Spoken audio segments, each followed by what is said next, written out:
Hello everyone, welcome to Krishna's online lectures. In this video, I am going to discuss about equations of rectilinear motion, which is a part of concepts of kinematics of motion. So let's start the lesson.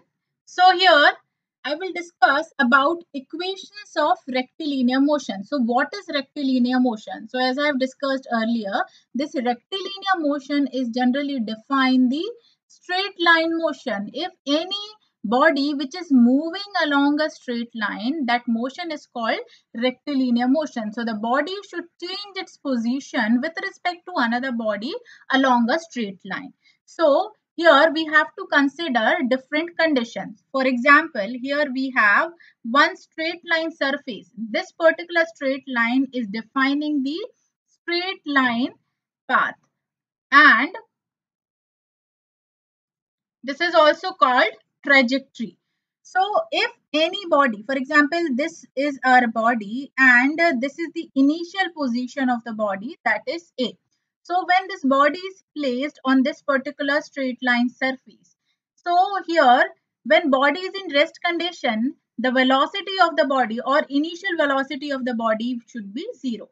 Now after application of external force, when this body is going to move, so it will move with some initial velocity in a particular direction. So let's consider u is the initial velocity of the body. So body is going to start movement with initial velocity u in a particular direction, and this is the starting point or initial position A. Now let us consider the body is traveling s distance. The total distance traveled by the body is s.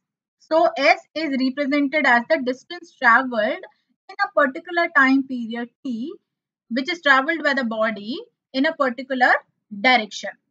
So let us consider the final position of the body is B. So body is going to reach this point B, and the distance between A and B is S. And this body is going to travel this particular distance in time T. So this T is representing the time which is taken by the body. And this B is represented as the final position. So at this particular point, the velocity of the body is represented as the final velocity, and it is denoted by V. So initial velocity of the body is U, final velocity is V, and distance traveled by the body is S, and time taken by the body is T. Now here we have the velocity. So we can define the acceleration also, that is represented as rate of change of velocity with respect to time. So let us consider A is the acceleration. So acceleration we are considering, and let us consider the first condition when acceleration is constant. So when the body is going to move along a straight line path and acceleration is constant, so what kind of equation we have to consider for the rectilinear motion? One by one I am going to discuss here with the help of different relations.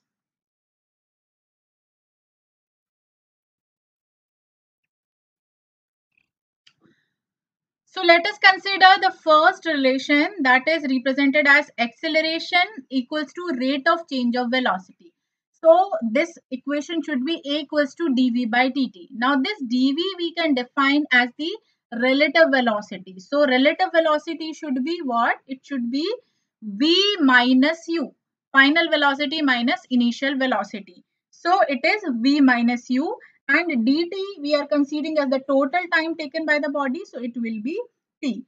First time will be 0, and at point B the time is t. So this dt will represent as t. So this is the equation. So acceleration we can define as v minus u by t. And on the basis of this equation, we can define this equation as v minus u equals to at or v equals to u plus at. So this is our first equation for the rectilinear motion. This equation is the first equation.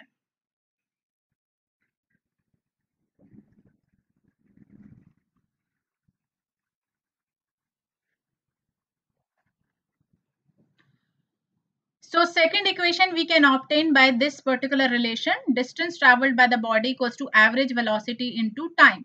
So velocity we generally define as meter per second. So this relation we can apply here. So distance traveled will be represented by meter and time is second. So this distance meter we can define as velocity into time. So this average velocity into time we can use to define the second equation. So distance traveled we are considering s. So this equation will be s equals to average velocity should be u plus v by 2. U is the initial velocity and v is the final velocity. So it will be u plus v by 2 into t. T is the time. So it will be u plus at. This v value we already have from here. So we will apply this equation. So it will be u plus at by 2 into t. So this equation, if we simplify this, it will be ut plus half at square. So this equation is the second equation. S equals to ut plus half at square is the second equation for the rectilinear motion.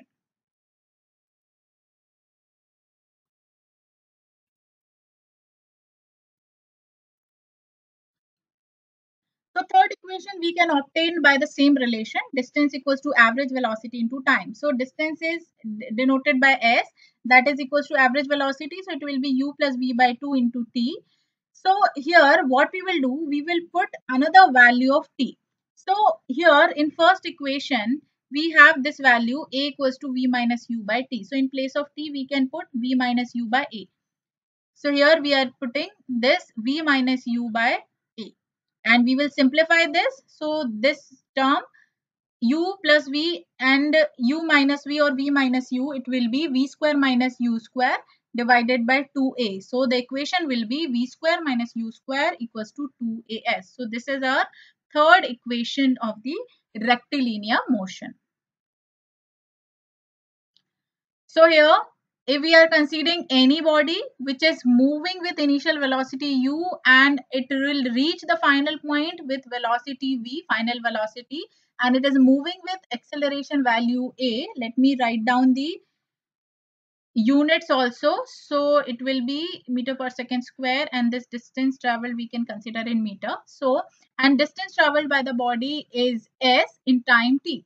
So these equations we are considering as the equation of rectilinear motion when acceleration is constant. This condition we are considering when acceleration is constant. So v equals to u plus at, this is our first equation. V square minus u square equals to 2as, this is our second equation. And s equals to ut plus half at square, this is our third equation. And on the basis of this first equation, we can define the value of t also. It is v minus u by a. And we can also define another equation for distance traveled in nth second on the basis of this particular equation. So here I am going to tell you direct formula. So distance traveled in nth second, it is u plus a by 2 to n minus 1. N is representing the nth second. Now let us consider the uniform velocity condition. Uniform velocity means when velocity is constant. So when velocity is constant, so acceleration we consider as dv by dt. In that case, the value of acceleration is 0. So if we are putting acceleration value 0 in this equation, so in first equation it will be 0, so it will be v equals to u. In this equation this will be 0, so it will again v equals to u, and this term will be 0, so s equals to ut. So here we have these two equations for uniform velocity condition or acceleration value 0. So in this condition, motion will be uniform. When v is constant, the motion will be uniform motion. So these are some equations which is related to rectilinear motion of body. Thank you so much for watching this video. You can rate, review and share this lesson with your friends and your known people. And if you want to watch more lessons related to mechanical engineering, please subscribe the channel.